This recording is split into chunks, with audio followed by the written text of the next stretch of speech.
بسم اللہ الرحمن الرحیم۔ السلام علیکم اسٹوڈنٹس، کیسے ہیں آپ سب؟ امید ہے اللہ کے فضل و کرم سے آپ سب خیریت سے ہوں گے۔ سبق نمبر 5، قیام پاکستان کے لیے جدوجہد، اسٹرگل فار پاکستان۔ حاصلات تعلیم میں آج ہمارا پوائنٹ ہے قائد اعظم محمد علی جناح کے صدارتی خطبہ کے حوالے سے قرارداد لاہور 1940 کی وضاحت۔ مجھے امید ہے کہ اس کو سمجھنے کے بعد اور اچھی طرح پڑھنے کے بعد ہم اس پر بحث کرنے کے قابل ہو جائیں گے انشاءاللہ۔ آج کا ہمارا ٹاپک ہے قرارداد لاہور قیام پاکستان کے لیے جدوجہد کے حوالے سے۔ 22 مارچ تا 24 مارچ 1940 کو پنجاب کے دل لاہور کے اقبال پارک، پرانا نام منٹو پارک میں مسلم لیگ کا سالانہ اجلاس ہوا، جس کی صدارت قائد اعظم نے کی۔ اس میں مسلمانوں کی بڑی تعداد نے شرکت کی۔ اس موقع پر قائد اعظم نے فرمایا کہ برصغیر میں اسلام اور ہندو مت دو الگ مذاہب ہیں، اور مسلمان یہاں کی اقلیت نہیں بلکہ ایک الگ قوم ہیں۔ مسلمانوں کا انداز فکر، تہذیب و ثقافت، تمدن، معاشرت اور رسم و رواج الگ ہیں، لہذا انہیں اپنا علاقہ، اپنا وطن اور اپنی ریاست الگ چاہیے تاکہ وہ ایک آزاد اور خود مختار قوم کی حیثیت سے اپنا تشخص قائم رکھ سکیں۔ اس پورے پیراگراف میں جو اہم باتیں بتائی گئی ہیں وہ یہ ہیں کہ مسلم لیگ کا سالانہ اجلاس 22 مارچ تا 24 مارچ 1940 کو پنجاب کے دل لاہور کے شہر میں قائد اعظم کی قیادت میں، ان کی صدارت میں منعقد ہوا۔ اس میں مسلمانوں کی بہت بڑی تعداد نے شرکت کی۔ اس موقع پر قائد اعظم نے خطبہ صدارت دیتے ہوئے 2 قومی نظریے کی وضاحت کی۔ 2 قومی نظریہ کیا تھا کہ برصغیر میں 2 بڑی اقوام جو ہیں وہ آباد ہیں، ایک مسلمان اور دوسرے ہندو۔ ان کے اپنے رسم و رواج، عقائد، نظریات، اقدار ہیں، لہذا صدیوں سے اکٹھا رہنے کے باوجود یہی وجہ ہے کہ یہ آپس میں گھل مل نہیں سکی۔ اس کی واضح مثال ہمارے سامنے یہ ہے کہ جیسے ہندو جو ہیں وہ گائے کو گاؤ ماتا کہتے ہیں، یعنی کہ اس کی پوجا کرتے ہیں، اور مسلمان اس کا گوشت کھاتے ہیں۔ انہوں نے یہ بات بھی کی کہ اب وہ اشد ضروری ہے کہ مسلمانوں کو اپنا ایک علاقہ، وطن جو ہے وہ الگ چاہیے تاکہ جہاں پہ وہ اپنی ریاست بنا سکیں اور ایک آزاد اور خود مختار قوم کی حیثیت سے اپنا جو امتیاز جو ہے، وقار جو ہے وہ قائم رکھ سکیں۔ قائد اعظم نے کہا کہ اگر برطانوی حکومت برصغیر کے لوگوں کے لیے واقعی امن اور خوشی چاہتے ہیں تو اس کے لیے ایک ہی راستہ ہے کہ وہ برصغیر کو 2 خود مختار اور آزاد ریاستوں میں تقسیم کر دے۔ انہوں نے واضح کیا کہ مسلمان کوئی ایسا دستور قبول نہیں کریں گے جس سے ہندو اکثریت کی حکومت قائم ہو جائے۔ قائد اعظم نے خطبہ صدارت دیتے ہوئے برطانوی حکومت کو بھی واضح کر دیا کہ اگر وہ واقعی ہی چاہتے ہیں کہ برصغیر کے لوگ جو ہیں امن اور خوشی سے رہیں تو اس کا صرف اور صرف واحد حل جو ہے وہ یہی ہے کہ برصغیر کو 2 خود مختار ریاستوں میں تقسیم کر دیا جائے۔ ساتھ ہی انہوں نے یہ بات بھی واضح کی کہ مسلمان کوئی ایسا آئین جو ہے قبول نہیں کریں گے جس سے ہندوؤں کی اکثریت جو ہے وہ واضح ہو جائے اور ان کی حکومت قائم ہو جائے۔ قائد اعظم کی تقریر کی روشنی میں ایک قرارداد مرتب کی گئی جسے 23 مارچ 1940 کے اجلاس میں شیر بنگال فضل الحق نے پیش کیا۔ چودھری خلیق الزمان، مولانا ظفر علی خان اور چند دیگر ارکان نے اس کی پرزور تائید کی۔ قائد اعظم کی فرمان کی روشنی میں ایک قرارداد جو ہے وہ مرتب کی گئی جسے شیر بنگال فضل الحق نے 23 مارچ 1940 کے اجلاس میں پیش کیا۔ وہاں پر موجود سیاسی رہنماؤں نے اس کی بھرپور حمایت کی۔ قرارداد میں زور دے کر کہا گیا کہ مسلم لیگ کی سوچی سمجھی رائے کے مطابق اس ملک میں وہی دستور قابل عمل اور مسلمانوں کے لیے قابل قبول ہوگا جس میں برصغیر کا مسلم اور ہندو علاقوں میں تقسیم کرنے کا واضح ذکر موجود ہو۔ اس کی تقسیم اس انداز سے کی جائے کہ برصغیر کے شمال مغربی اور مشرقی مسلم اکثریت کے علاقوں کو ملا کر مسلمانوں کی آزاد اور خود مختار ریاستیں قائم ہو جائیں۔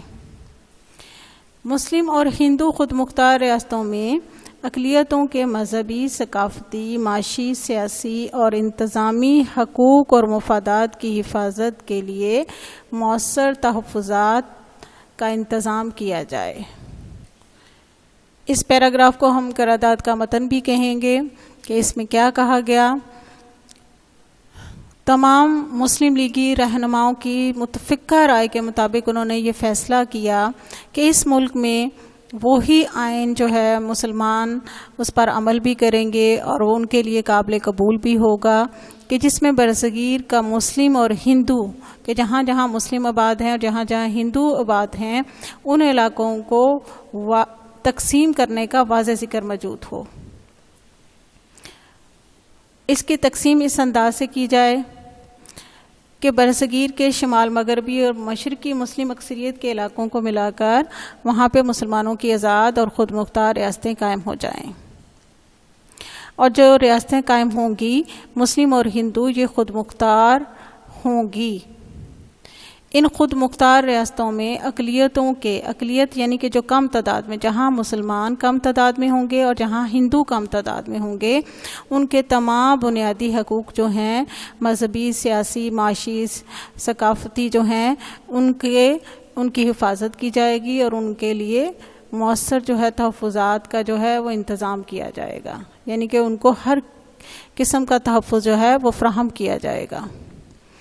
اس قرارداد میں ریاست کا لفظ استعمال کیا گیا تھا، مگر 1946 میں اس میں ترمیم کر کے ریاست یعنی پاکستان کے حصول کا مطالبہ کیا گیا۔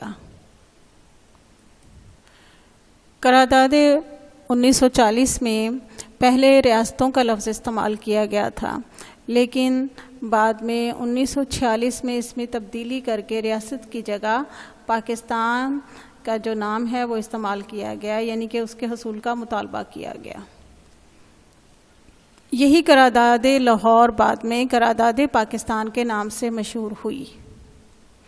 اس قرارداد کے منظور ہونے کے بعد مسلمانوں کی سیاسی تحریک ایک نئے دور میں داخل ہو گئی۔ مسلم لیگ کے زیر اہتمام ملک بھر میں اجلاس منعقد ہوئے جن میں مسلمانوں کے لیے جداگانہ ریاست کا مطالبہ کیا گیا۔ قرارداد کے منظور ہوتے ہی مسلمانوں کی جو سیاسی تحریک تھی، یعنی کہ حصول پاکستان کے لیے جو جدوجہد وہ کر رہے تھے، وہ ایک نئے دور میں داخل ہوئی۔ ان کے لیے ایک نئے دور کا آغاز ہو گیا کہ جیسے ہی قرارداد کی منظوری ہوئی، ملک بھر میں مسلم لیگ کے زیر اہتمام جو ہے اجلاس منعقد ہونے شروع ہو گئے، جن میں مسلمانوں نے برملا جو ہے اپنے لیے ایک علیحدہ ریاست کا مطالبہ کیا۔ کانگریس کا رد عمل شدید تھا۔ اس کی کوشش تھی کہ مسلمانوں کے لیے علیحدہ وطن قائم نہ ہونے دیا جائے۔ سکھ جماعت اکالی دل اور ہندو جماعت کانگریس نے مسلمانوں کے تصور کی بھرپور مخالفت کی، جس سے اندازہ ہوتا ہے کہ قرارداد پاکستان کی منظوری سے کانگریس بکھلا گئی تھی۔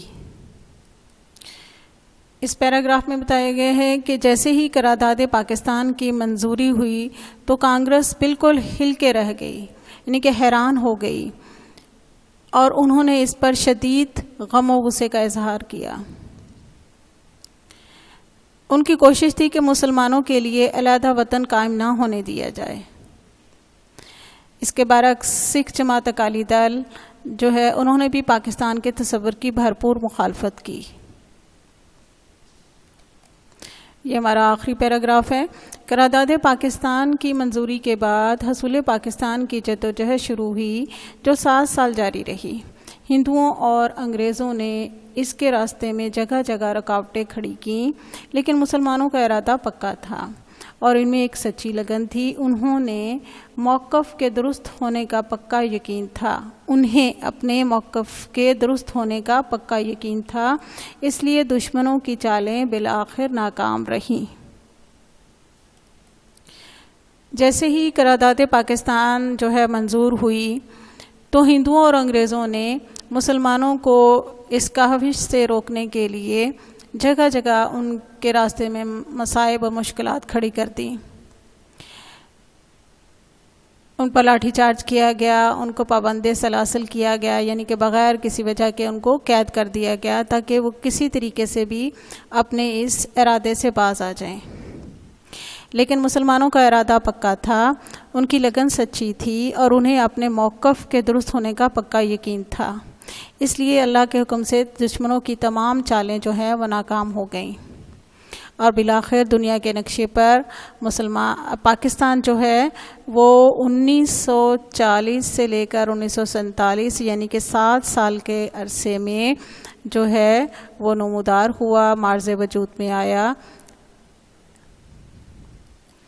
اللہ تعالی ہمارے وطن کو ایسے ہی دنیا کے نقشے پر تابناک اور روشن رکھے، آمین۔ اب دوبارہ سے ہم قرارداد لاہور جو ہے اس کا جائزہ لے لیتے ہیں تاکہ مزید جو ہے ذہن نشین ہو جائے۔ مسلم لیگ کا سالانہ اجلاس 22 تا 24 مارچ کو قائد اعظم کی قیادت میں پنجاب کے شہر لاہور میں منعقد ہوا، جس میں بے شمار مسلمانوں نے تعداد میں شرکت کی۔ خطبہ صدارت دیتے ہوئے قائد اعظم محمد علی جناح نے 2 قومی نظریے کی وضاحت کی۔ اس کے ساتھ ہی انہوں نے یہ بھی واضح کیا کہ مسلمانوں کے لیے ضروری ہے کہ انہیں اپنا علاقہ، اپنا وطن، اپنی ریاست الگ چاہیے تاکہ وہ اپنی آزاد اور خود مختار قوم کی حیثیت سے اپنے امتیاز جو ہے وہ قائم رکھ سکیں۔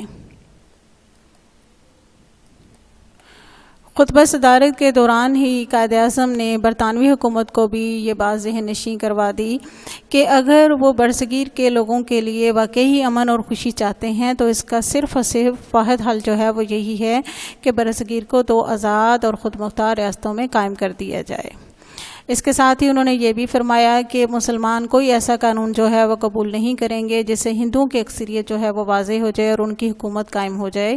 قائد اعظم کے ارشادات کی روشنی میں جو ہے ایک قرارداد مرتب کی گئی جسے شیر بنگال فضل الحق نے 23 مارچ 1940 کے اجلاس میں پیش کیا۔ اس قرارداد میں 3 باتوں کا جو ہے ذکر کیا گیا کہ اس کی تقسیم اس طریقے سے کی جائے کہ برصغیر کے شمال مغربی اور مشرقی جو مسلم اکثریت والے علاقے ہیں ان کو ملا کے وہاں پہ آزاد اور خود مختار ریاستیں قائم ہو جائیں۔ دوسری بات جو کی گئی کہ مسلم اور ہندو خود مختار ریاستیں جو ہیں وہ آزاد ہوں گی۔ تیسری بات جو کی گئی وہ یہ تھی کہ ان آزاد اور خود مختار ریاستوں میں اقلیتوں کے تمام بنیادی حقوق کی حفاظت کی جائے گی اور انہیں تحفظ جو ہے وہ فراہم کیا جائے گا۔ قرارداد کے منظور ہوتے ہی ملک بھر میں جگہ جگہ جو ہے مسلم لیگ کے اجلاس منعقد ہونے لگے اور اس اجلاس میں انہوں نے برملا جو ہے اپنے لیے ایک علیحدہ ریاست کا مطالبہ کیا، لیکن اس پر کانگریس کا جو رد عمل تھا وہ بہت ہی غم و غصے والا تھا، کیونکہ قرارداد کی منظوری سے وہ بکھلا چکی تھی، وہ حیران تھی، اس نے اس کو ہلا کے رکھ دیا تھا، اس لیے وہ نہیں چاہتی تھی کہ مسلمان جو ہیں وہ اپنا علیحدہ وطن جو ہے قائم کریں۔ اس کے ساتھ ہی تمام سکھ جماعتیں جو تھیں انہوں نے بھی پاکستان کے تصور کی بھرپور مخالفت کی۔ ہندوؤں اور انگریزوں نے بھی جگہ جگہ مسلمانوں کے لیے مصائب جو ہیں وہ کھڑے کیے، لیکن مسلمانوں کا ارادہ پکا تھا اور ان کی لگن سچی تھی اور انہیں اپنے موقف کے درست ہونے کا پکا یقین تھا، اس لیے دشمنوں کی چالیں جو ہیں وہ ناکام ہو گئیں اور بالآخر حصول پاکستان کی جدوجہد جو تھی وہ 1940 سے لے کر 1947 یعنی کہ 7 سال کے عرصے میں پاکستان جو ہے وہ معرض وجود میں آ گیا۔ اسٹوڈنٹس، ہم نے جو ابھی قرارداد لاہور بک سے پڑھا ہے یہ لینتھی دیا ہوا ہے، یہ پاسبل نہیں ہے کہ آپ اس کو جو ہے وہ یاد کر سکیں، تو لہٰذا آپ کی سہولت کے لیے، آسانی کے لیے اس کو شارٹ کر کے آسان لفظوں میں تحریر کیا گیا ہے۔ اور یہ آپ کا ایکسرسائز کے مطابق جو ہے لانگ کوسچن کا پارٹ نمبر 1 ہوگا۔ جیسے ہی لیکچر کا اینڈ ہوگا اس کے ساتھ ہی وہ پکچرز جو ہیں آپ کے سامنے آ جائیں گی، جس میں long question number 5 part number 1 اور اس کے ساتھ ہی مختصر سوالات کے جوابات بھی ہوں گے۔ انہیں آپ اپنی کاپی پہ نوٹ کریں گے اور یاد کریں گے۔ اوکے، اجازت دیں، اللہ حافظ، اپنا خیال رکھیے گا۔